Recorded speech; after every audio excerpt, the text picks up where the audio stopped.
Hello ഗീസ് പറയും. So ഗീസ് ഇപ്പോൾ 18 വയസ്സാവാൻ വേണ്ടി കാത്തിരിക്കുന്ന കുറേ ടൈപ്സ് ടീംസ് ഇറങ്ങിയിട്ടുണ്ട്. വേറെ ഒന്നുമല്ല ഗീസ്, ഇവർക്ക് ഇങ്ങനെ കല്യാണം കഴിച്ച് സെറ്റിലായി രോദനപൂർവ്വമായുള്ള ജീവിതം സെറ്റിലാക്കണമെന്നുള്ള രീതിയിലുള്ള ഇതാണ് ഗീസ് ഇവർ ആനുകൂല്യതരമായി ചെയ്യുന്നത്. ഓക്കെ, ഇവരെ സംബന്ധിച്ച് ഇവിടുത്തെ A² + B² എന്താണെന്ന് വെച്ച് ഇവർക്ക് അറിയില്ല. പക്ഷേ എങ്ങനെ കല്യാണം കഴിക്കണമെന്ന് അറിയാം.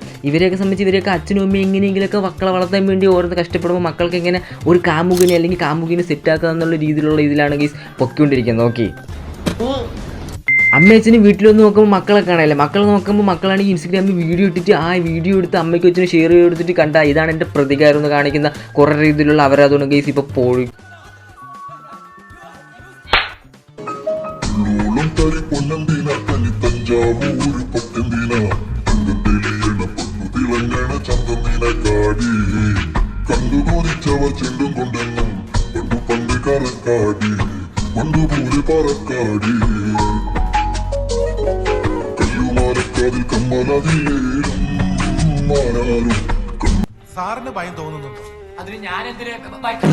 ഗൈസ് ഇതൊക്കെ കാണുമ്പോൾ ഗൈസ് എൻ്റെ സിംഗിൾ ഹൃദയം അലിഞ്ഞു വീഴാൻ പോകുന്നൊരു ഫീലിംഗ് എനിക്ക് ഉണ്ടാവുകയാണ് ഗൈസ്. വേറൊന്നുമില്ല ഗൈസ്, ഈ ഒരു കാട്ടാവരത്തൊക്കെ കണ്ട് നമ്മളെ ലൈഫ് നമ്മൾ സ്പോയിൽ ചെയ്യണമെന്നുള്ളൊരു രീതിയാണ് ഗൈസ് ഇതെനിക്ക്. പിന്നെ കാണാതിരുന്നാൽ പോരുന്നൊക്കെ ഉള്ളൊരു ഓപ്ഷൻ വരുവാണ് ഗീസ്. ബട്ട് പറഞ്ഞിട്ട് കാര്യമില്ല ഗീസ്, കണ്ടല്ലേ ഗീസ് നമ്മളൊരു സിംഗിൾ പവർ എന്താണെന്ന് നമുക്ക് മനസ്സിലാക്കാൻ കഴിയും. ആ കമൻറ്റ് ബോക്സിൽ നമ്മൾ ഇത്രമാത്രം നമ്മൾ മാത്രമല്ല സിംഗിൾ ആണെന്ന് നമുക്ക് കാണാൻ കഴിയും. ഓക്കെ, സോ അതെ ഗീസ് നമ്മളിങ്ങനെ കണ്ടിരുന്ന് ചാവുക ഗീസ്, അതൊക്കെ നമുക്ക് വിധിക്കുന്നുള്ളൂ. അപ്പൊ സ്വന്തമായിട്ടൊന്നും നോക്കണ്ടേ? പഠിക്കണം. ഇനി എന്താ സെയിം സ്കൂളിലേക്ക് പോകുമ്പോ എന്താ അവരൊക്കെ ഫേസ് ചെയ്യാൻ എന്തെങ്കിലും മടിയോ? അങ്ങോട്ട് പോകുന്നില്ലല്ലോ. ആ സ്കൂളിലേക്ക് ഇനി പോകുന്നില്ല. വേറെ സ്കൂൾ. അങ്ങനെ ഇടയ്ക്ക് വെച്ചിട്ട് വേറെ അഡ്മിഷൻ കിട്ടുമോ? ട്രൈ ചെയ്യുന്നുണ്ട്. കിട്ടിയില്ലെങ്കിൽ ഒന്നുകൂടെ +1 പഠിക്കും. ഗൈസ് ഇങ്ങനെ പോകുന്ന 90% ആൾക്കാരുടെ അപ്കമിങ് ഫ്യൂച്ചർ എന്നൊക്കെ പറയുമ്പോൾ മൂഞ്ചൽസി ആയിരിക്കും. അതൊരു റിയാലിറ്റിയാണ്. ഓക്കെ, ഇമ്മച്യൂരിറ്റി ഇല്ലാത്ത സമയത്ത് എന്തെങ്കിലുമൊക്കെ വിടലത്തരം കാണിച്ച് ഓടിപ്പോയി അവിടെ ചെന്ന് കയറി കൊടുത്തിട്ട് ഇവരെ പോലുള്ള കുറേ ടീപ്സും ആൾക്കാരാണ് വന്നിട്ട് കല്യാണം റോങ് ആണ്, അങ്ങനെ ചെയ്യാൻ പാടില്ല, നിങ്ങൾ ഗേൾസൊക്കെ അങ്ങനെയാണ് മറ്റാണ് തേങ്ങ എന്നിട്ട് ഇവർ വന്നിട്ട് ഉപദേശം കാണണം ഗൈസ്. ഇവരെ ഒരു ഫീലിംഗ് വെച്ച് എന്നിട്ട് ഇവരെ അനുഭവം വെച്ചിട്ട് ഓരോന്ന് തേങ്ങാക്കൊലയിലെന്ന് പറയണതാണ്. ഓക്കെ, ഇങ്ങനെയുള്ള മെജോറിറ്റി ആൾക്കാരുണ്ടെങ്കിൽ ഇങ്ങനെയുള്ള കുറേ വിടത്തം കാണിക്കുന്നു. ഓക്കെ, ഇമ്മച്യൂരിറ്റി ഇല്ലാത്ത പ്രായത്തിൽ എന്തെങ്കിലുമൊക്കെ വിടത്തം കാണിച്ചിട്ട് എന്നിട്ട് വന്നിട്ട് ഫ്യൂച്ചറിൽ വന്നിട്ട് എന്തെങ്കിലുമൊക്കെ തേങ്ങ ഒന്ന് പറഞ്ഞാക്കാം. പഠിച്ചോണ്ടിരിക്കുകയാണ്. ഏത് ക്ലാസ്സിലാണ്? +1 കഴിഞ്ഞുള്ളൂ. എങ്ങനെയായിരുന്നു ഇഷ്ടപ്പെട്ടപ്പം ഇതിൽ മുടിയൊക്കെ ഉണ്ടായിരുന്നു. ഒരു കണ്ണാപ്പി സ്റ്റൈൽ. എന്ത് കണ്ണാപ്പിയോ ഒന്ന് ആലോചിക്കണം ഗീസ്. ഞാനൊക്കെ മുടിയൊക്കെ വെട്ടി വൃത്തിയായിട്ട് മര്യാദയ്ക്ക് നടക്കുമ്പോൾ ഗീസ് നമ്മളെപ്പോലുള്ള ആൾക്കാരൊക്കെ മണ്ടന്മാരാ. കണ്ണാപ്പികളാണ് ഗീസ് ഇപ്പോഴത്തെ ഗേൾസിന് ഇഷ്ടം. പിന്നെ ഒരു കാര്യമെന്ന് വെച്ചാൽ ഗീസ് ഈ ഒരു പെങ്കുച്ചിനെ സംബന്ധിച്ച് ഈ ഒരു പെങ്കുച്ച് ഇമ്മോച്യൂരിറ്റി ആണ്. ഓക്കെ, അപ്പം പിന്നെ ഇതേ പറയൂ. ഓക്കെ, സോ മെച്യൂരിറ്റി ഉള്ള ഗേൾസ് ആരും പറയും. 15 ഇയേഴ്സിൽ സ്റ്റാർട്ട് ചെയ്തു. ഒരു ദിവസം ഞാൻ സ്കൂൾ കഴിഞ്ഞ് വന്നപ്പം ഇങ്ങനെ റോഡിലൂടെ പാസ് ചെയ്ത് പോയി. അപ്പം ഞാൻ എൻ്റെ അനിയനോട് പറഞ്ഞു, എടാ ഇവൻ അമ്പലത്തിൽ ഒന്ന് പ്രശ്നം ഉണ്ടാക്കിയാനല്ലേന്ന്. അങ്ങനെ ഇവൻ പോയിട്ട് തിരിച്ചെന്നെ കാണാൻ തിരിച്ചു വന്നു. അപ്പം ഞാൻ കല്ല് പെറുക്കി എറിഞ്ഞു. അങ്ങനെ ചെറുതായിട്ട് ഇങ്ങനെ കല്ല് ഇറങ്ങി പോളാന്നൊക്കെ പറഞ്ഞു.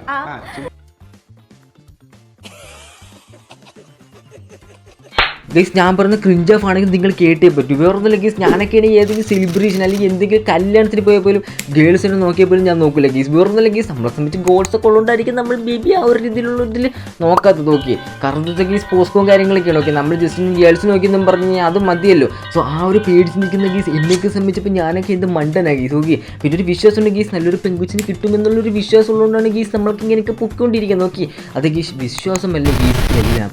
സോ അപ്പോഴാണ് ഗീസ് ഇവനൊക്കെ 15 വയസ്സായ ഒരു പെങ്കുച്ചിനെ അമ്പലത്തിൽ വേണ്ടി അടികൂടാൻ വേണ്ടി നിൽക്കുന്നു. ഓക്കെ, അപ്പോൾ ഗീസ് അത്രയ്ക്കും തിരിപൂണ്ട ഒരു പ്രണയമായിരുന്നു ഗീസ് അവിടുത്തെ. ഗീസ് വിരിഞ്ഞ് പൂത്തപ്പോൾ ഗീസ് അവർ പോയി കല്യാണവും കഴിച്ച്.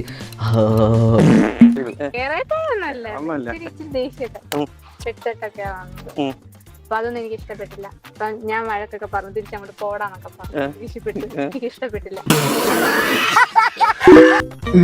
What the hell is this guys? ഇതാണ് ഗൈസ് കാന്താരിയും കാന്തപ്പനും. ഗൈസ് ക്രിഞ്ച് എന്നൊക്കെ പറയുമ്പോൾ ഗൈസ് ഇജാതി ക്രിഞ്ച് വേറെ എവിടെയും കാണാൻ കഴിയില്ല. ഓക്കെ, എൻ്റെ പുന്നടാവേ ഗൈസ്, ഇതൊക്കെയാണ് ഗൈസ് ഞാൻ പറഞ്ഞ ഗൈസ് ഇമ്മേച്ചർ എന്നൊക്കെ പറയുമ്പോൾ ഗൈസ് ഹൈ ലെവലാണ് ഗൈസ്. അവരിപ്പോഴും ഗൈസ് കുട്ടിയും കോലും കളിച്ചുകൊണ്ട് നടക്കുന്ന ടീംസാണ് ഗൈസ്. ഓക്കെ, പെൺകുട്ടിക്ക് 8ാം ക്ലാസ്സിൽ പഠിക്കുന്ന കുട്ടിയാണല്ലോ, അവിടെ വരെ ഉച്ചക്കഞ്ഞിക്ക് അരി കൊടുക്കും. അതുകൊണ്ടാണെങ്കിലും പെൺകുട്ടി നോക്കൂന്നാ പറഞ്ഞിരിക്കുന്നത്. എന്താണ് സാർ നിങ്ങൾ ഇങ്ങനെ ഇൻ്റർവ്യൂ വിളിച്ചിട്ട് അവരെ അപമാനിക്കാൻ ശ്രമിക്കുകയാണ്? ഒന്നുകില്ലെങ്കിലും അവരൊരു ധീരമായ ഒരു കാര്യം ചെയ്തിട്ടല്ലേ അവിടെ വന്നിട്ട് കൊണകൊണാന്ന് അടിക്കണത്. സ്കൂൾ കഞ്ഞി ആ സ്കൂളിൽ പഠിക്കുന്ന കൊച്ചിന് മാത്രമേ കിട്ടുള്ളൂ, വെളിയിൽ നിന്ന് വരുന്ന ഒരുത്തിന് കിട്ടില്ല. അങ്ങനെ കിട്ടണമെങ്കിൽ ആ കൊച്ചു അങ്കൻവാടി പോയി പഠിച്ചാലേ കിട്ടുള്ളൂ. ഇനി ഞാൻ ലോക്ക് ആവാൻ ചാൻസ് ഉണ്ട്. അപ്പം അതിലും നല്ലത് വരുന്നതാണ്. ഞാൻ വരുന്നതിന്റെ ഒരാഴ്ച മുമ്പും അതിനെപ്പറ്റി കുറച്ച് നല്ല ഡാർക്കായിട്ട് സീനായിട്ട് നടന്നുകൊണ്ടിരിക്കുക. അപ്പൊ എനിക്ക് ഒട്ടും പിടിച്ചിരിക്കാൻ പറ്റാത്തൊരു അവസ്ഥയായി. പിന്നെ ഇപ്പം 3 വർഷം കൊണ്ട് ഇതൊക്കെ തന്നെ പ്രഷറും കാര്യങ്ങളും അങ്ങനെ കുറെ. അല്ല പിന്നെ അവർ പിടിച്ച് പിന്നെ ഉമ്മ വയ്ക്കണോ? ഉണ്ടാക്കി അച്ഛനും അമ്മയ്ക്ക് അറിയുള്ളൂ അതിൻ്റെ വിഷമം എന്തുമാത്രം വലുതാണെന്ന്. ഓക്കെ, അവരുണ്ടാക്കിയ ഒരു മുതൽ വേറൊരു കാക്ക കട്ടുകൊണ്ട് പോകുമ്പോൾ അവർക്ക് അതിൻ്റെ വിഷമം വരും. നിന്നിൽ എന്തെങ്കിലും ഒരു ബാഡ് സൈഡ് കണ്ടുകൊണ്ടായിരിക്കും അവർ നിന്നിൽ നിന്ന് ആ ഒരു പെൺകൊച്ചിനെ അകറ്റാൻ ശ്രമിച്ചത്. അത് മനസ്സിലാക്കണം. ഓക്കെ, എഴുതി എടുക്കണം. പഠിക്കാൻ താല്പര്യമില്ല? പഠിക്കാൻ എനിക്ക് ഇഷ്ടമല്ല. വേറെ വേറെ ജോബ് ചെയ്യാൻ ഇഷ്ടമാണ്. ബ്യൂട്ടീഷ്യൻ പോലെ അതൊക്കെ ഭയങ്കര ഇഷ്ടം. അപ്പോഴാണ് കേസ് ഇവിടെ ബോയ്സിനെ കഷ്ടപ്പാട് മനസ്സിലാക്കേണ്ടത്. ഓക്കെ, ബോയ്സ് ആണെങ്കിൽ ഇവിടെ കുത്തിയിരുന്ന് എക്സാമൊക്കെ എഴുതി ആ ഒരു എക്സാമും തോറ്റ് അവസാനം എക്സാം എഴുതി എക്സാമും തോറ്റ് അവസാനം ജോലിക്ക് പോയി അവിടെയും മൂഞ്ചി തെറ്റിയിരിക്കുമ്പോഴാണ് കേസ് ഗേൾസ് ആണെങ്കിൽ ആരെങ്കിലുമൊക്കെ പ്രേമിക്കുന്നു, അവൻ്റെ കൂടെ പോകുന്നു. എക്സാമിൽ നിന്ന് രക്ഷപ്പെടാൻ വേണ്ടി അവർ ഒളിച്ചോടിയ പോയ ടീംസൊക്കെ ഉണ്ട് കേസ്. ഓക്കെ, പറഞ്ഞിട്ട് കയറില്ല ഗീസ്, അവർക്കൊക്കെ ആ ഒരു രീതിയിലുള്ള ഒരു വണ്ടർഫുള്ളായിട്ട് ലൈഫാണ് ഗീസ്. ഓക്കെ, പ്രണയം ആഗോള സ്ഥലത്തിൽ സാഫല്യപൂർവ്വമായി നിൽക്കുമ്പോഴായിരിക്കും നമുക്ക് പല രീതിയിലുള്ള തെമ്മാടിത്തങ്ങൾ ചെയ്യാൻ തോന്നും. ഓക്കെ, അവസാനം അത് റേപ്പ് കേസാവും, പോസ്കോ കേസാവും, അങ്ങനെ പല രീതിയിലുള്ള കേസായി അങ്ങോട്ട് മാറി നിൽക്കും. അപ്പോഴേക്കും നമുക്ക് പല രീതിയിലുള്ള ന്യൂസ് ഫോട്ടോസൊക്കെ നമുക്ക് വാട്സാപ്പിലും ടെലിഗ്രാമിലൊക്കെ അയച്ചു കൊടുക്കാനുള്ള ഒരു ബോധവും വരുന്നു. നോക്കി അവർ പറഞ്ഞതിലും നമ്മൾ ചെയ്ത് കളയും. കാരണം അതാണ് ലവ് എന്നുള്ള സാധനം. നോക്കി കണ്ണും മൂക്കില്ല എന്നൊക്കെ പറഞ്ഞ ഒരു ഇതുണ്ടല്ലോ, അതൊരു തന്നെയാണ് ഇത്. ഓക്കെ, ബോധമുള്ളവർക്ക് അതൊക്കെ അത് വിഷയമല്ലോ. പാഠമൊക്കെ പഠിക്കുമ്പോൾ എല്ലാവരും പഠിക്കും. ഓക്കെ, പിന്നെ എല്ലാവരും നല്ലവരാണെന്ന് നമുക്ക് പറയാൻ കഴിയില്ല. സോ ചതിക്കുന്നവരുണ്ട്, തേക്കുന്നവരുണ്ട്, മറച്ച് കയറ്റി വയ്ക്കുന്നവരുണ്ട്. സോ പല രീതിയിലുള്ള ആൾക്കാരുണ്ട്. ഓക്കെ, സോ അപ്പോൾ മനസ്സിലാക്കുക, അടി എപ്പോൾ വേണമെങ്കിലും കിട്ടാൻ. ഓക്കെ, അപ്പോൾ ഇതൊക്കെ കണ്ടിട്ട് ഇപ്പം നമുക്ക് ആരെങ്കിലുമൊക്കെ ഒളിച്ചോടി പോകാന്നൊക്കെ പറഞ്ഞ ഒരു ഇതുണ്ടല്ലോ. ഓക്കെ, അതൊക്കെ വെറും മൊണ്ടത്തരമാണ്. സോ ഇവരൊക്കെ കുറേ കഴിയുമ്പോൾ ഇവരുടെ ലൈഫ് എന്താണെന്ന് ഇവിടുത്തെ ഒക്കെ ചോദിക്കും. ലവ് മാരേജിൽ പോയിട്ടുള്ള ഒരു 10% ഓഫ് ആൾക്കാരുടെ മാത്രമാണ് അവർ എല്ലാ കാര്യങ്ങളും തിരിച്ചെടുത്തത്. ഓക്കെ, അവർ ലൈഫിൽ സക്സസ് ആയിട്ടുള്ളൂ.